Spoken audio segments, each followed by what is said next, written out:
All right. You know where you are. This is the Plug Podcast. Music more with Bushy and Metal Mike. I am Bushy. That is Metal Mike. How are you, my brother? I'm doing all right, man. Like I said, got some pretty decent news today, so that's a good thing.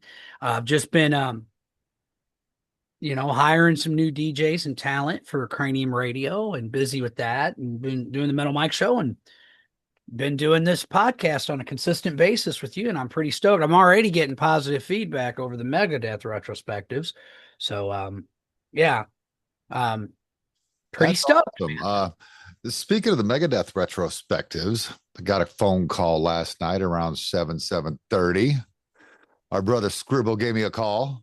He got back to me. Now, why he waited a whole week from the last time we were recording is beyond me. But he was doing a lot of talking about, and we talked about some other stuff because of what was released in today's episode, last week's, but today's episode as you would listen. So he kind of called us, how'd that happen? And I'm like, listen to the episode. I kind of talk about it. But then we started talking about the podcast, and he's going back. He went back to the very beginning. To before me? Yeah, he was like listening to the Wow. Bushy Sin and the Mountain Man, and then the Bushy and the Mountain Man. And I was like, no, I don't even think he's gotten to the Bushy and the Mountain Man stuff yet. He's like, dude, that dude was a redneck. Like, yeah, he was. He said, and who's that other guy? Sin. I said, I'll reserve judgment. He has a lot of health issues, because we all know how Sin can be. Um, but he was giving us some real great feedback. And one of the things I liked personally that love you to death, but it had nothing to do with you, is just him recognizing how the show sounds over the years. Uh-huh. But I was like, Scribble. I had a USB mic. It was doing everything from Audacity. As you grow, you spend a little bit of money, you know, you find ways to make yourself sound better. He's like, not only that, Bush, man, like the music used to be so loud and you would play so many songs. I was like, yeah, I know I was filling time because those other guys couldn't talk quite as well. That they couldn't elaborate, and maybe that's why I went the complete opposite way.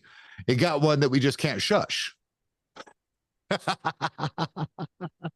That is my brother Metal Mike. He is the most fun and most aggravating guy to edit. A lot of times I'm just like, you know what? No lulls, just go with it. Well, I mean, He here's gave the us some real thing, positive feedback the on it. one thing somebody can accuse me of is being at a loss for words. Most of the time I'm not. Right. And I'm very I don't know, I just think it's kind of important to keep the listeners entertained. Well, it's Um funny. He personally doesn't like when we agree. oh, he doesn't. No, he's like, no, he really enjoys us going back and doing that 80s stuff and that 70s stuff, because he knows, you know, Corn and Limp Bizkit and things like that, and then Megadeth. So all these episodes where we've talked about these other bands, he digs that. Him is one of our listeners because it's just stuff he knows nothing about. So that was fun. But So it's kind of like him he's like, learning dude, about it. I love it when you guys disagree because I like the drama. Well, I mean, look, He said he could put together at least a 45-minute edited clip of just me telling you to shut the fuck up. me? Yeah. You know what though, man? Uh yeah, I mean I'm it, appalled. it I don't remember that. yeah. Well, look, man, I don't care. Did I? Fuck no. Will I? Fuck no. Absolutely not. And I would expect no less. That would kill the Um, chemistry. That's one of the other things he was mentioning is the chemistry we have. oh, we do have great chemistry, man. We Uh, always have, it, but that it goes came back to our from days at doing Nights of the Knights of the Turntable on Turntable. Yeah. TMS, which now, since one of the guys who kind of came up with that idea has left, me and I've Jeff are going heard. to hit him up and see if we can get his blessings to go ahead and go without him. And just, if you're not going to do podcasting and you're doing whatever it is you're doing, do you care if we use Knights of the Turntable? Do I have your blessings, brother? Because if I don't, I won't do it out of respect for you. But if you're not going to do anything with it, I mean, because I think we could find somebody to succeed Scott. Right. I mean, in fact, I got somebody in mind already, so it's all good. Nice. Um, but that's neither here nor there. Um, why don't you tell everybody why we're here today, Bush? Yeah, yeah, absolutely. But anyway, yeah, I've been getting some good feedback too. So thanks to everybody. Uh, we are entering the realm of uncovered gems again. Once again, because it's been so long since we've done one of these. Yeah. This When is, was the last album? It was man, I had just seen it too. I don't remember. So I was scrolling through all the old episodes. well, I know we did Life of Agony, but we also did Warrant's Dog Eat Dog. Yeah, Then and there was the this the is one volume 4, so we've done something else. I just don't remember. because most of them I think for the most part, the ones we've presented to each other, we've actually been like, oh, right on. We might not have liked the whole thing, but there were Right. things about it we liked. Yeah. Yeah. You know. Well, this is volume 5. Apparently, All we've done right. 4 of these because I that's what I had to go back and look for.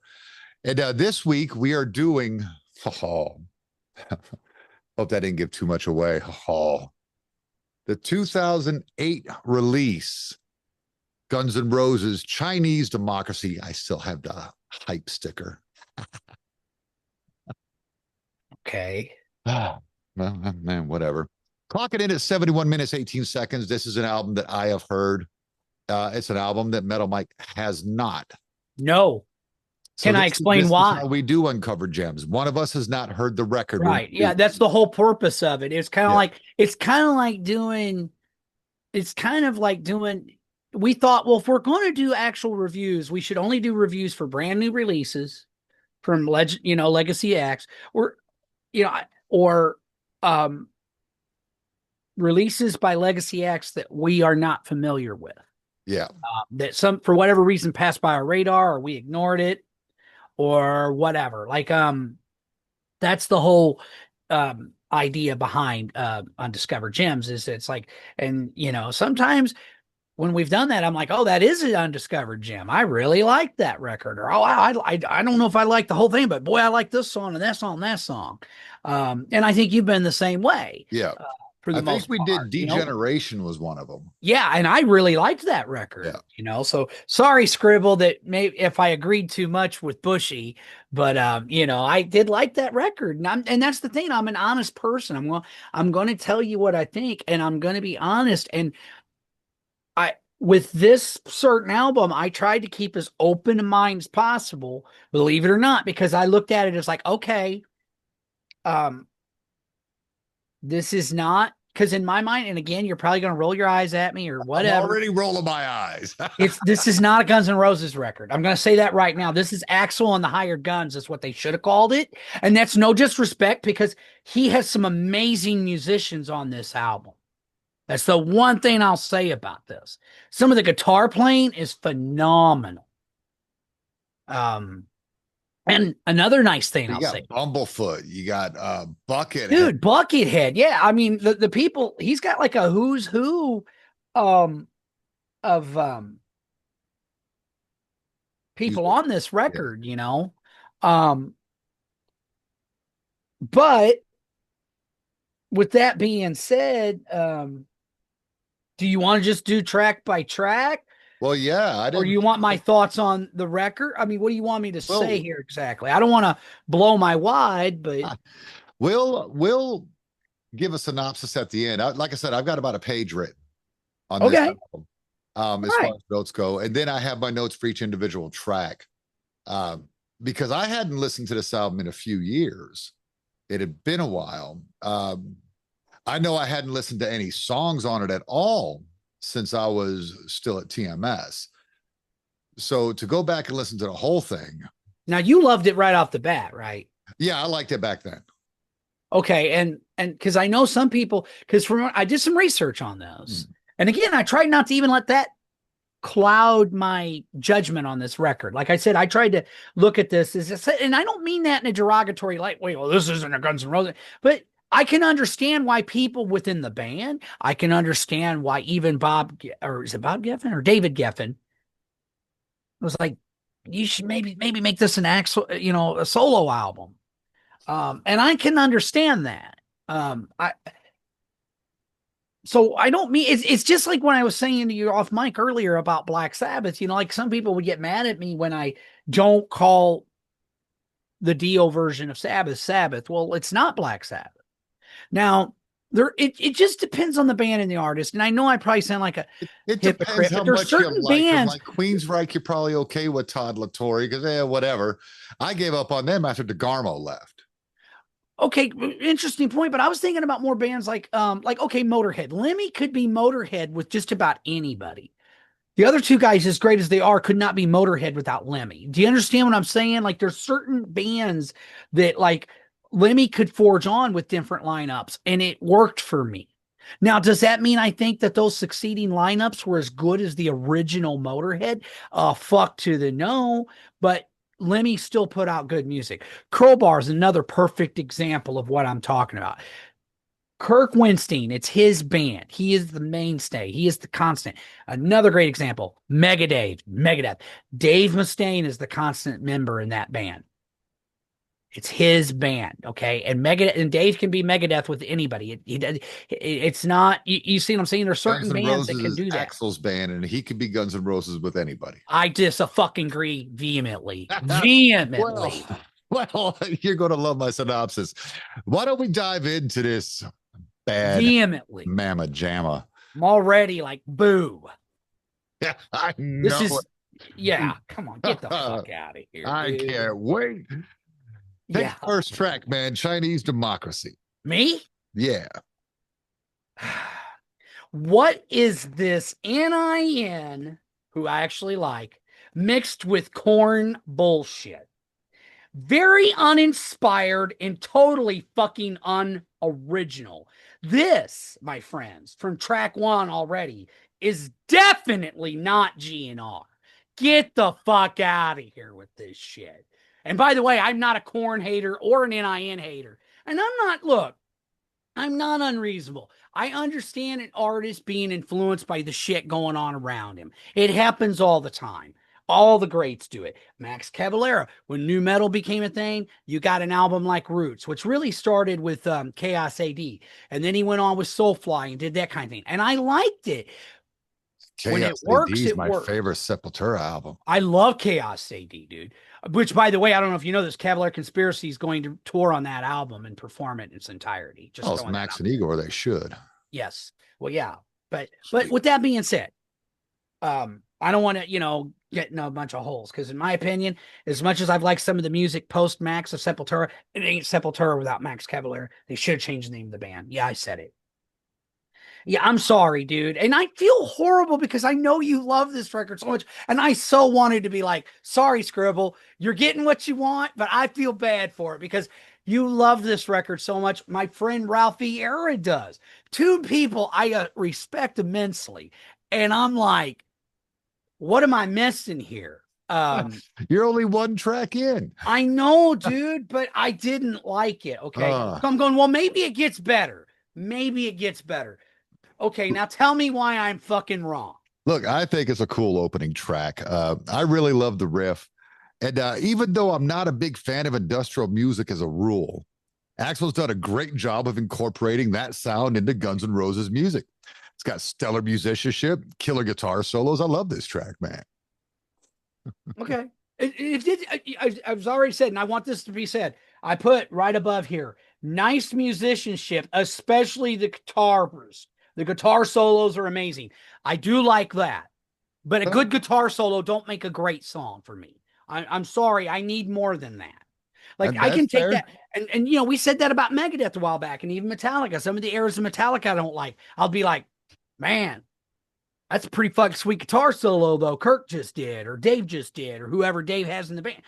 So I can do that. I can break shit down. You know that, dude. I did it with Paul Stanley and Crazy Nights. I don't like that record, but Paul Stanley sings his fucking ass off Yeah. on that Yeah. album. Even I can recognize that.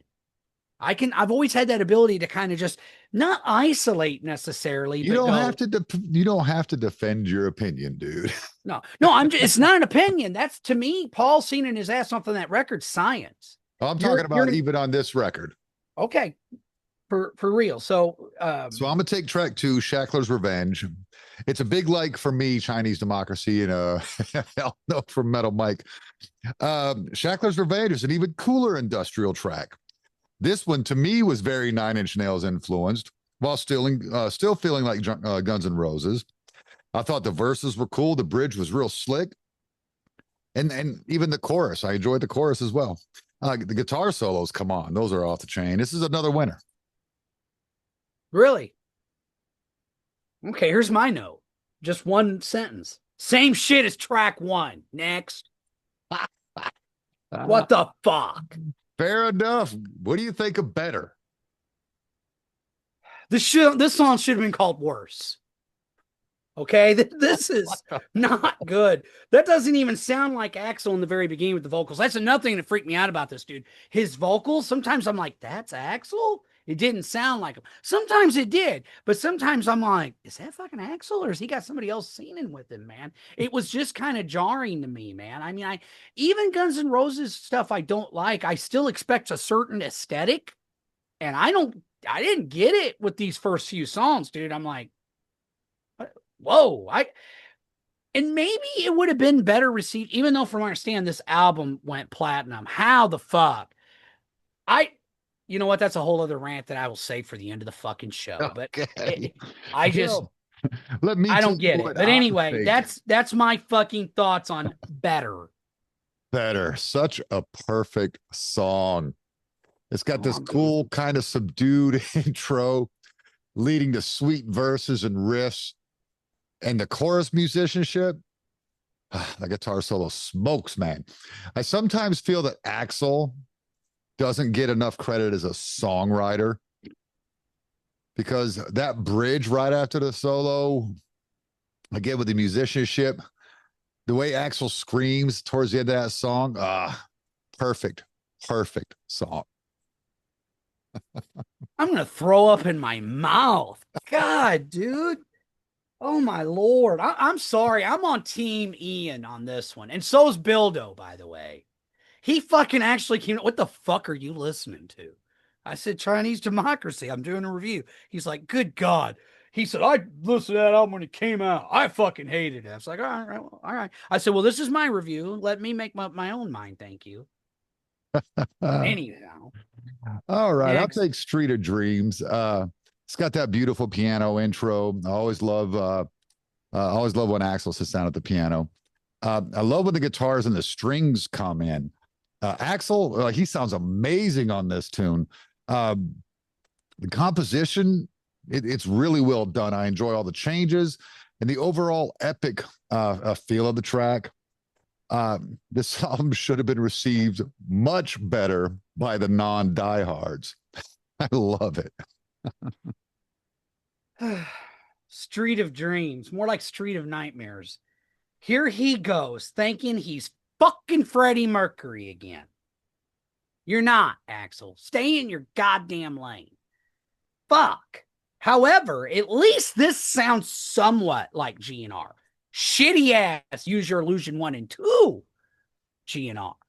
But at least it sounds like GNR.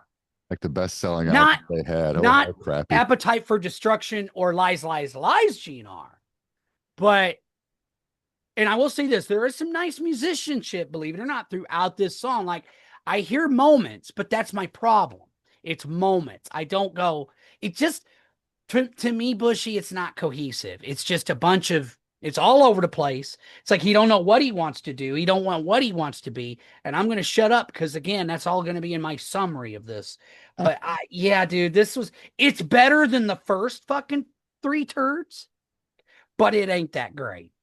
I still can't believe you don't like Better. That song rules. Take track five, If the World. You want me to do this? Well, yeah, it's your turn. What the fuck is this tripe? This is tripe, dude. This is tripe. You accuse the Beatles of doing tripe or other. No, this is him wanting to be the Beatles. This shit right here. Oh, I'm an artist and I'm a musical genius. And no, you're fucking not, dude. You're a good lead singer. You're a decent songwriter when you want to be. He does have some, but again, man. it's just too much. And I'll get into my overall feelings of the album, but because what the fuck, dude? This is trite. Moving on. Ah, it's got such a cool, jazzy, kind of funky intro, man. I love that shit. It's definitely a more slow tempo rocker. There's an awful lot of cool things that are happening in there. Um, Band is just ridiculous tight, and I know when you're in the studio, it's easy, but it's a cool song. It's not a great song, but it's a cool song. I dig it. All right. Do I take the next one? Nope, I take it. There Oh, was a you can time. have it too. Go ahead. There was a time. Not a favorite of mine, but still a really good song. Dig the orchestration, compositions put together well, great changes. It is a perfect blend of illusions sound mixed with an industrial feel. So while it's not my favorite, I don't skip it. Okay, there was a time. I agree when Axel actually wrote and recorded music that was actually good. This fucker needs to stay in his lane once again. Jesus help me. That's where I'm at this point in the record. I was literally asking for an epiphany. Like, God, are you there? Someone save me from this audio raping of my fucking ear canals. Good Lord. No, it's great. Go ahead and take Catcher in the Rye. So now he's going to name himself after a famous novel. And he thinks he's fucking Meatloaf now? What in the fuck is this November Rain Part 2, but not near as good? And by the way, I'm not a huge fan of that song either. Moving on. Nice. Look, I got to tell you that I was taking my notes as I was listening to the songs. Me too. So there's times that even mid song, the notes will change. That's fine. So Catcher in the Rye. I said this track is strange, but just good enough to keep me listening, and the payoff's definitely there. The na right before the guitar solo makes it worth it for me. That's how he wins me over. I wouldn't skip the track, but I wouldn't necessarily play it without the context of the entire album. That's a decent album track, and again, guitar is brilliant. Okay.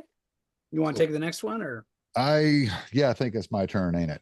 Yeah. So it's great. I actually dig the vocal intro. It's cool.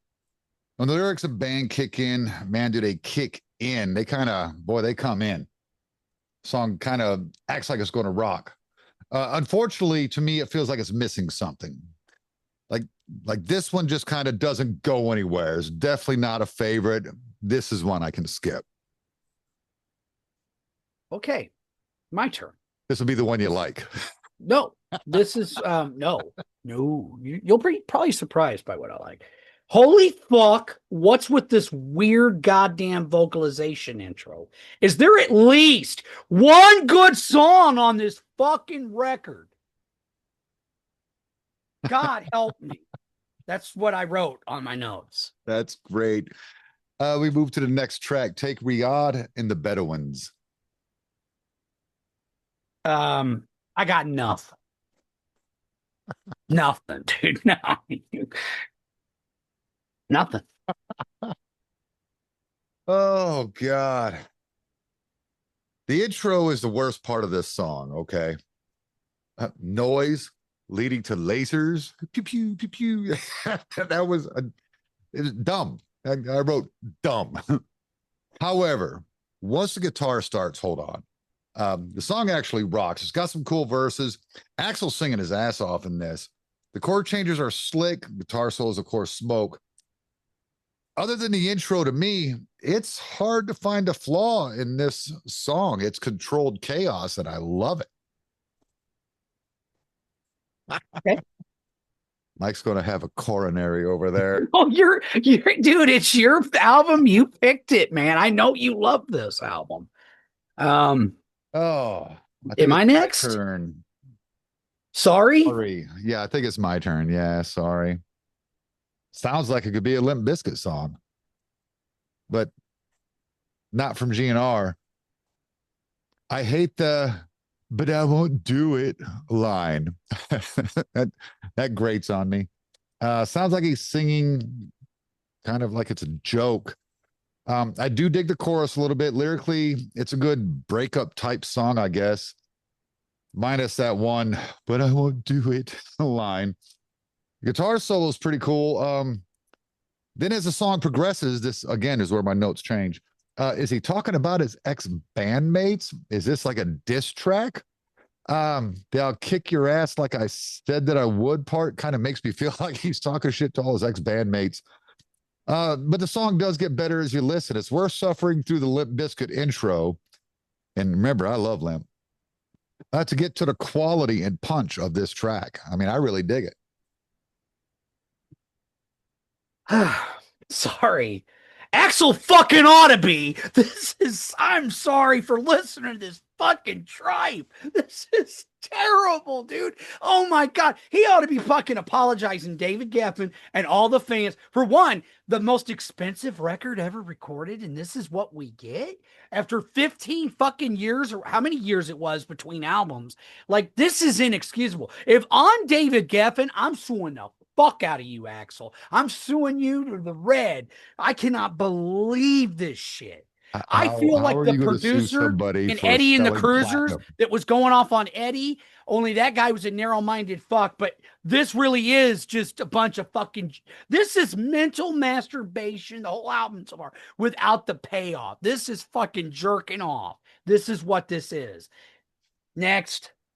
Give me IRS. You know, as an American, I've never believed that the IRS should ever be weaponized against anyone until fucking now.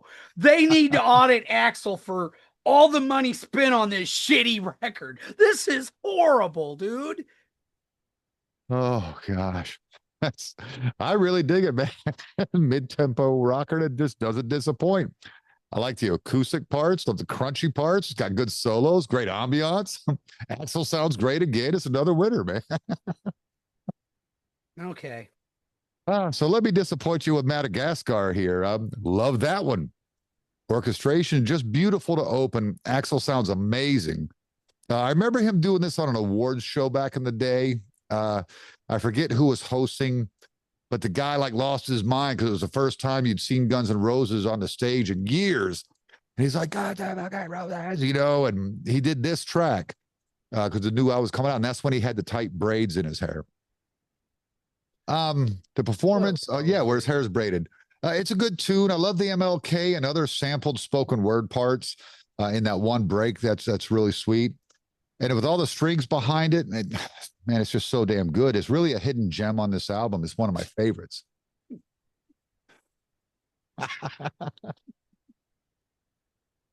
Okay. All right. Can we move on? That's 12 Madagascar. Yeah, yeah. I just wrote I keep repeating myself, which I do when on things I like, and that's kind of how can we move on? Yeah, yeah, sure. This I love.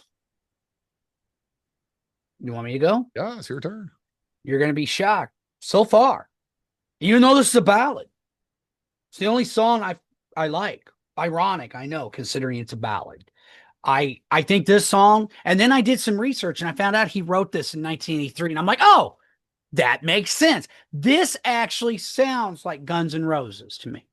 That song, I really liked it. I like the piano. I like Axl's vocals. I love the lyrics.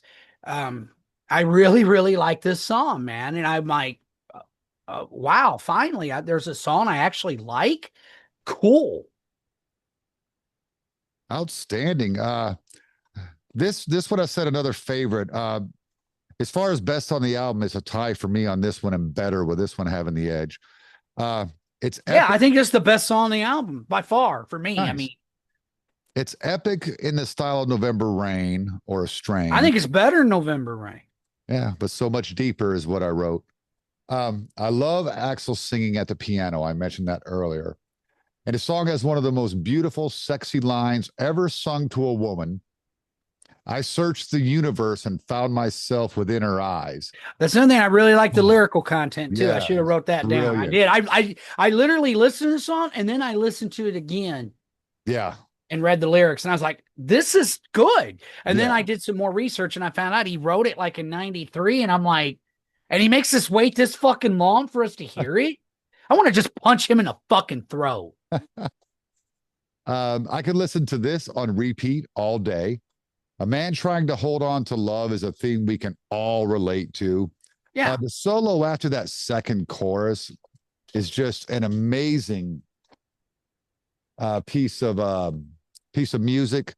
Not only one of my favorites on the album, but one of my all-time favorite Guns N' Roses songs, oh wow. and Okay. one of my favorite songs in general. It's beautiful, it's haunting, it's amazing. This is a 5-star track. I agree with that. See, I actually agreed with you. That is a good song, man. Like it's constructed well, it's well written. It's not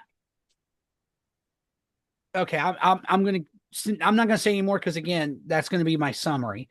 Sure. Next track. Okay, and I think it's my turn. Yeah. On to the closing track, track number 14, Prostitute.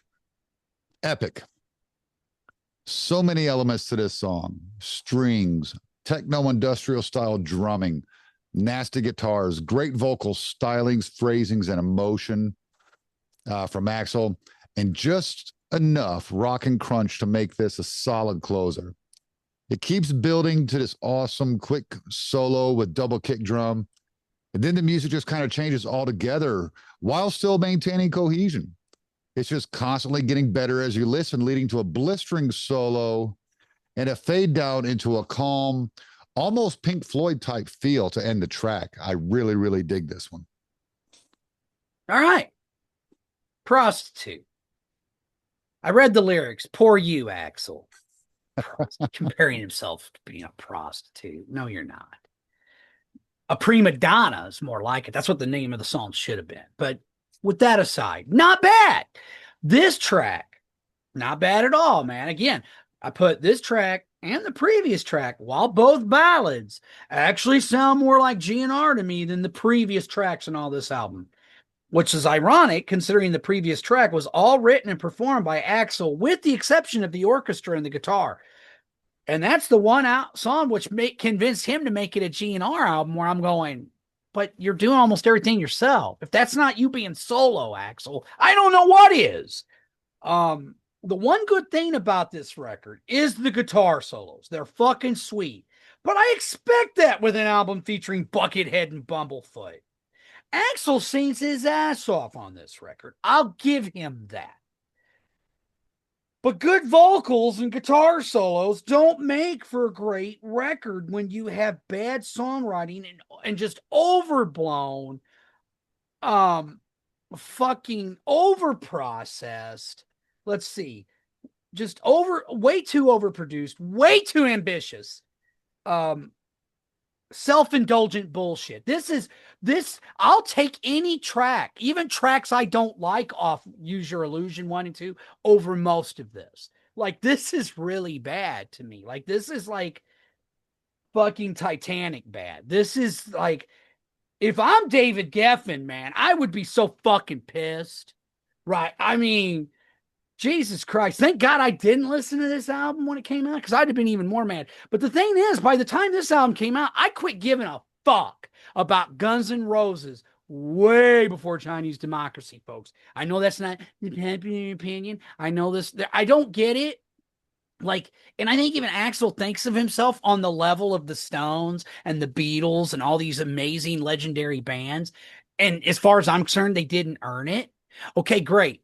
Appetite for Destruction, one of the greatest debut albums ever recorded. No doubt about that. But they fucking peaked with that record, man. Let's be honest. I did like Lies, Lies, and Lies, Lies, Lies. I thought that was a really good record. Even Patience. Yes, I can handle a ballad sometimes, folks. I'm not anti-ballad, okay? If I were, I wouldn't have liked fucking This I this love. I Love as much as I did. So, um, but man, again, it's like when Metallica went through that period that, like, no matter what they wrote and recorded and put out, people just lapped it up. Guns N' Roses, same thing. It doesn't matter what. He could literally fucking record himself shitting. He could take a shit on a canvas and people would praise it. And I just don't understand why. I really don't, man. Now, am I saying Axl's not talented? Of course I'm not. Axl, when he wants to be, can write a good song, man. And yes, he was a huge part of Guns N' Roses. I will not take that egomaniac fuck away from that. But he is an asshole, an egomaniac fuck, and he destroyed his band. And proof's in the pudding, man. Like, this is just overindulgent fucking tripe, man. Bushy, I love you. Dr. Fuck, I love you, man, but I don't get it. But you know what? That's okay. Different strokes from different folks. I think I agree enough with you and Ralph on a lot of other bands and a lot of other albums that it all evens out. And I know Yeah, this is a very divisive record. it is. It is. And that's why I tried to be as open minded as I could, because I didn't want to come in with this fucking chip on my shoulder. This isn't Guns N' Roses. Because you got to understand something. I kind of quit giving a fuck about Guns N' Roses a long time ago. Oh, no, nothing. I'll take Velvet Revolver over this any day of the week and twice on Sunday, man. I I like mean, Velvet too. I know you do, but I don't get it, man. I don't understand why Axel gets the pass that he does. Well, Like, maybe I can explain that. I Because don't get it. I don't get I it, might man. be in the minority here. All right. But I feel like this is Guns N' Roses' greatest album. Like Axel Oh, finally God. accomplished, like he finally accomplished what he was trying to do with those two Illusions records. It's an amazing album with such awesome growth and maturity, looking from Appetite for Destruction all the way up to this record. It's an absolute masterpiece, if you ask me. And if we never get another Guns N' Roses album, Axel should be damn proud to have Chinese Democracy be the band's farewell, because I can't sing enough praises to this album. I more than love it. I adore this record. With it, here's where I'm going to piss you off. With it, Axel has solidified himself as one of the greatest songwriters and composers of my lifetime, which is not too shabby for a skinny little kid from Lafayette, Indiana. Axel, Guns N' Roses, I salute you. And I humbly thank you for this gift that is Chinese Democracy. Hey, Axel, this is what I give you for Chinese Democracy, okay? I'm sorry, dude. I give this record the finger. Like this, and the greatest, really. So, again, of what generation? My generation. No, no, no, Yes, that's how I feel, no, damn it. no. You can't tell me no. That's what I feel. Well, yeah, well, you're wrong. Think you did a little too much meth back in the day there, buddy, or something. Because ain't no way. Again, though, I You're feel wrong. that, but then you're coming from a guy that's my feeling overrated. And I felt that way about Guns N' Roses for a long time, man. Right. Overrated. And I'll tell you why. For one, they didn't put in the work. If he'd have put this album out when he was like, I don't know, supposed to, maybe I would give it more of a pass. Maybe I would be more like, okay, yeah, it's not my thing, but hey, he was able to kind of stay with the times. He was able to do it and do it, spin his. I don't know. As I said, to me, this record's not very cohesive. It's all over the fucking place. I'm getting bombarded with all this shit, but I'm like, again, man, this is not Guns N' Roses to me, like at I all. This knew is this was this one you were is the not gonna Axl like. Rose vanity project. It's exactly what it is. That's what it is, man. I don't give a fuck what people say. They can say what they want. You can say what you want. But and you can even say, like, if you judge it as, hey, it's a great album on its own merits, fine.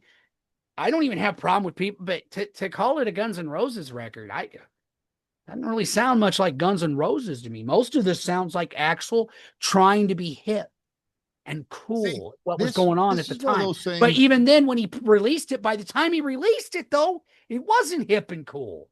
Nobody gave a fuck about new metal. Nobody gave a fuck about industrial. So it was like, dude, like his perfectionism and his perfection, that's his biggest strength, but I think it's his biggest weakness.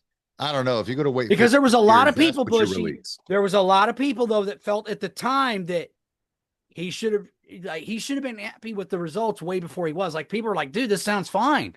Let's just put it out. No, no. I'd rather fucking, rape Mr. Geffen in the ass and make the fans listen because I am a musical genius. No, you're not, dude. You're not. I mean, you're not, dude. There's no, no.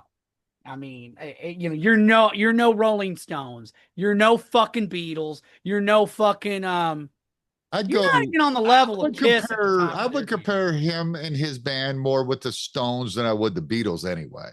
Well, whatever, dude. He's not on that level. You mentioned Pink Floyd. He ain't on their level either. He's not on Zeppelin's level. He's not on Zappa's level. He's not on any of those guys. In fact, Guns N' Roses as a whole, as much as I like the early stuff, is not on the level of those bands. I don't give a fuck how many records they sold. I don't care how successful they are. I'm just saying. Now, maybe if they had done what they did and kept making records over a long period of time, I would give them more their due, even if it was shit I didn't like. Like, I hate Bruce Springsteen. I cannot stand his music, but the man's been doing it for how many years and Yeah, been successful the whole time. You yeah. can't say that about Guns N' Roses. He hid away for fucking, what, 15, 20 years to record this? Like, come on, dude. Like, no. It was not worth the wait. I wish he'd have just kept it in the fucking, you should have took a page from Prince and just kept it in your goddamn vault, Axel. Okay? Like, Jesus, this is bad, man. I This see. is really bad. I think it's a more direct, cohesive album to the Illusions albums, considering it came out after Spaghetti Incident. You know what? I kind of agree with what you're saying. I know you're going to say, oh, I'm crazy. How can you say that when you didn't like the record? But hear me out. The reason why I think Use Your Illusions is so kind of, because that's one of my complaints about that record, all over the place, is because everybody in the band had to have their say. You understand what I'm saying? There's Mm-hmm. certain songs that Axel don't even sing on. That was a vanity project, but that was a vanity project for the whole band. This is an Axel. It's, like I said, it's the Axel Rose vanity project. This is Axel being Axel. And it's probably why I don't like it, because I'm like, bro, I mean, I don't know, man. Just fucking rock, dude. That's all I want from you, dude. And you don't. You give us these goddamn melodramatic fucking operas. You're not Queen, dude. You are not Queen, okay? Get over yourself. With that being said, though, he does some great vocal work on this album. I'll give him that.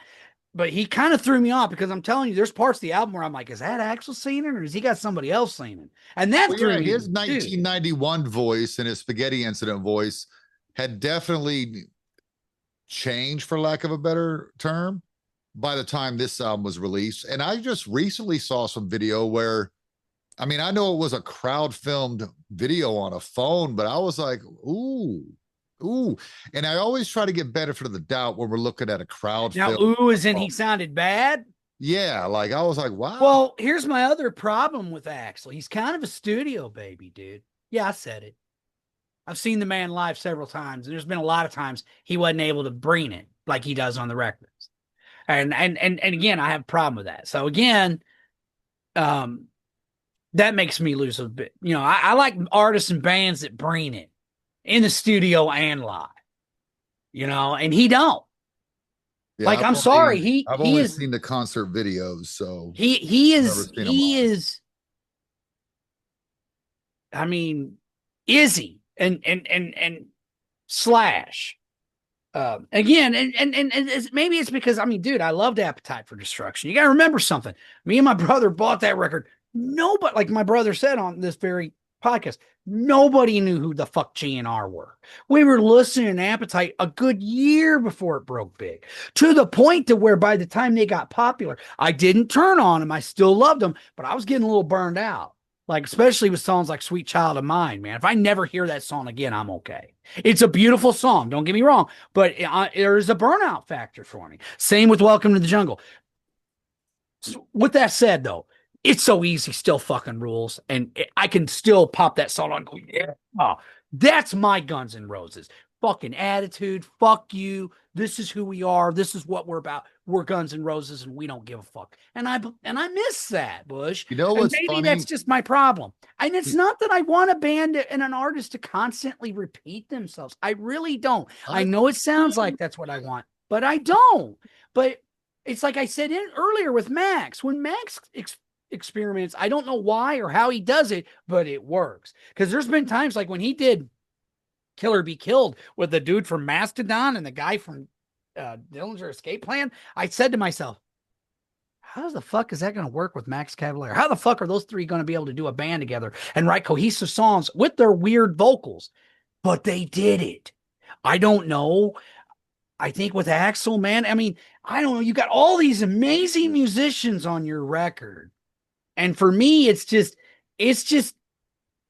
very self-indulgent and over the top. And it's like it's just like the difference is, and I know that was a movie.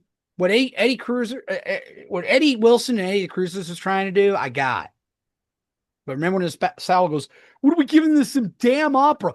That's Axel needs somebody to tell him that. Axel, I love you. I've known you longer than anybody else. Who are you giving him this Disagree. And damn I'll tell opera? you I don't even why. know what you want, man. I'll That's tell how you I why. I love Appetite as well. I do. But the best track on that album is the epic Rocket Queen. I love Rocket You Queen. know, and I Love like Rocket that Queen. style. And you can trace all of these songs back to that song, back to that style of Guns N' Roses play. What, this album? Yes, sir. Oh, get the fuck out. You're comparing this shit to Rocket Queen? Oh, yeah. You have lost your mind, dude. Bushy. I love you, but you are It's insane. the only difference is it's got piano and strings. The only difference. Yeah. No, you're wrong, dude. When you think of all No, the epic because tracks like Rocket Five Queen East is tied with It's Democracy, So Easy is my favorite song on the album. So what you are saying right now is blasphemy to me. This is blasphemous. This shit don't even hold Rocket Queen's jockstrap. I mean, I'm sorry, dude. You've whatever. I mean, maybe it's because I'm not a musician. I don't know. Anybody out there that loves this album, please tell me why I'm wrong. Please help me. I want to like this record. I do. Believe it or not, I do root for Axl and Guns N' Roses. I really do. I know it sounds like I'm a hater. I'm not. Because even with Use Your Illusions, there's moments where I'm like, oh, I like that. But I'll take Civil War over this shit. no, like This I Love and Prostitute and Madagascar. Those three songs alone blow Civil War out of the water.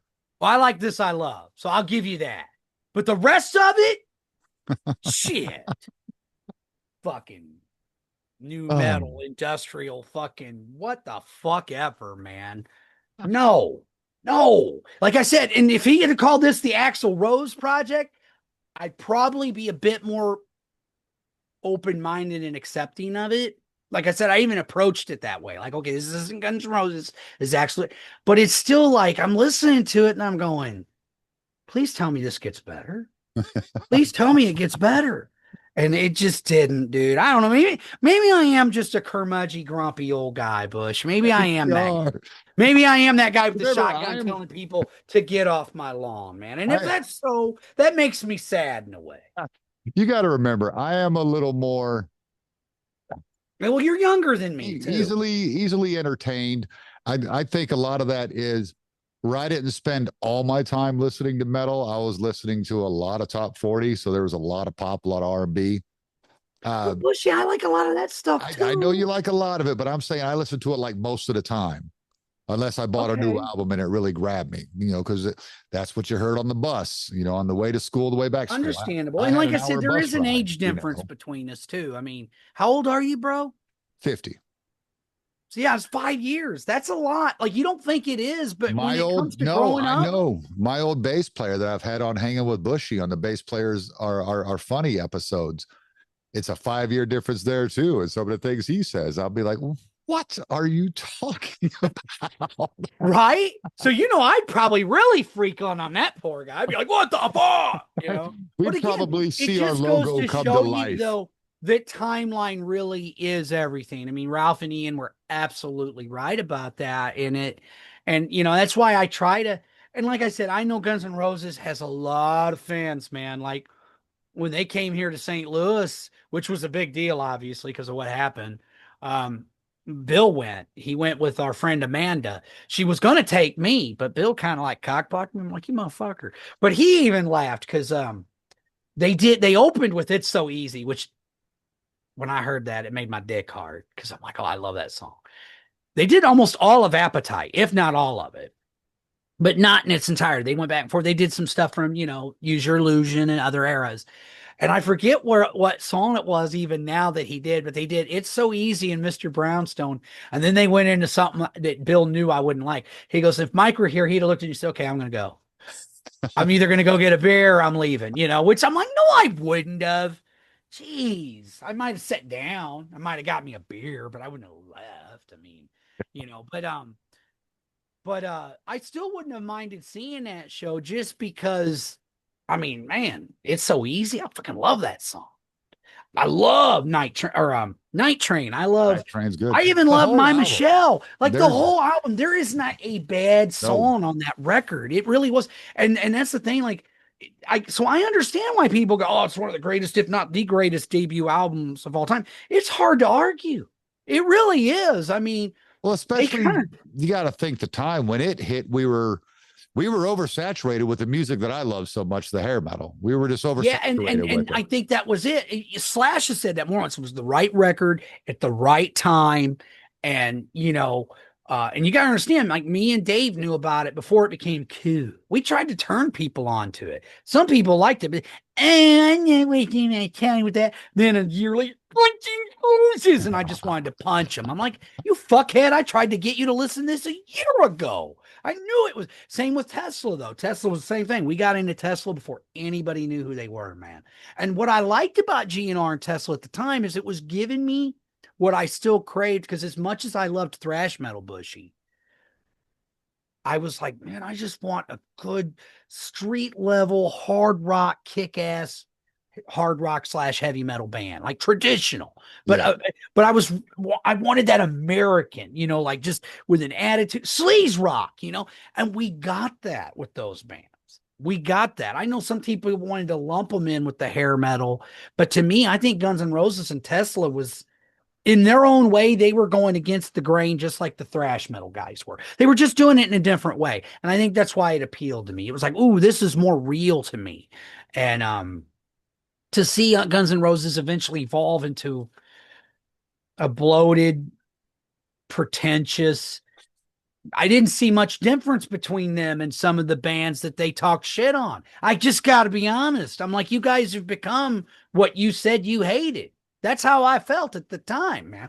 And I still feel that way. It was like, I didn't like it then, and I don't really like it now, man. Now, I know I'm in the minority. I mean, how many out copies did fucking Use Your Illusion sell? I Yeah. know it went multi-platinum. It Yeah.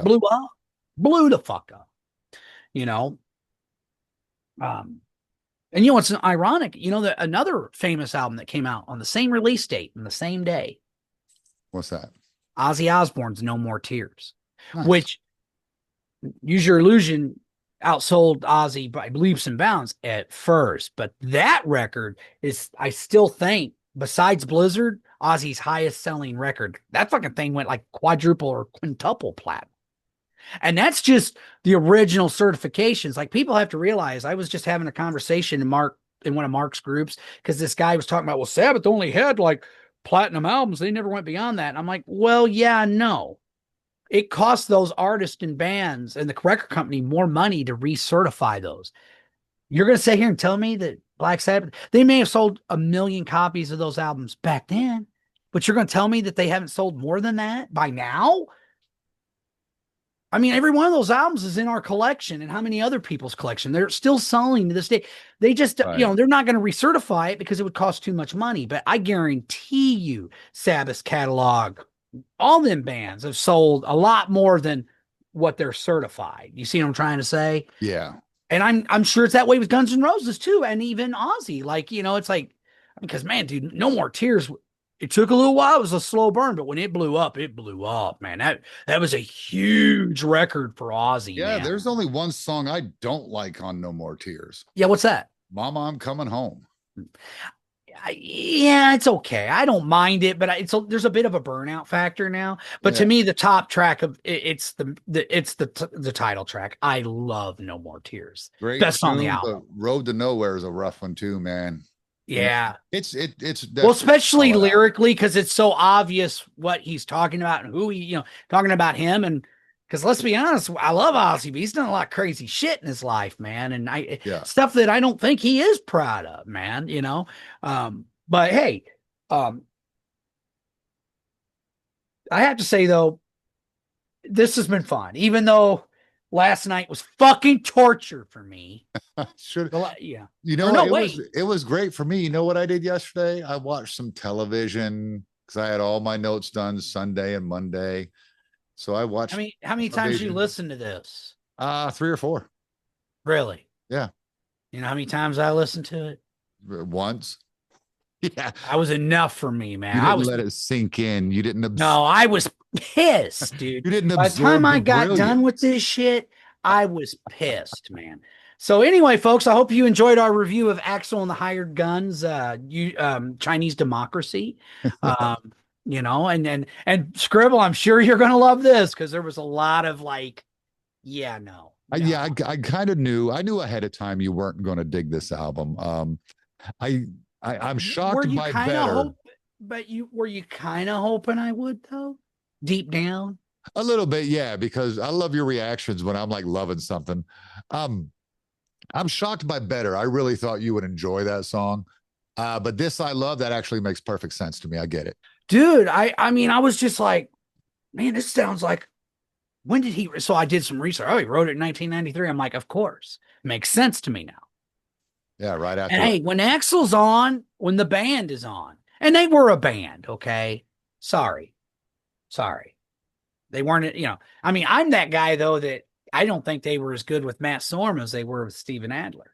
Not that I think Matt's a bad drummer. I don't think he's a bad drummer at all. I've seen the guy play. He's good.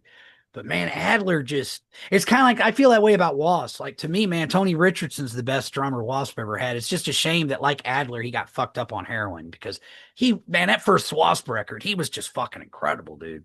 Yeah, yeah, that first Wasp album is pretty Oh, freaking. dude, I still think, again, as much as I like a lot of the Wasp records after, they peaked with that first album. That's their best. Uh, First two, Last Command, I think. I love Last Command, dude, but that first Wasp album is fucking awesome.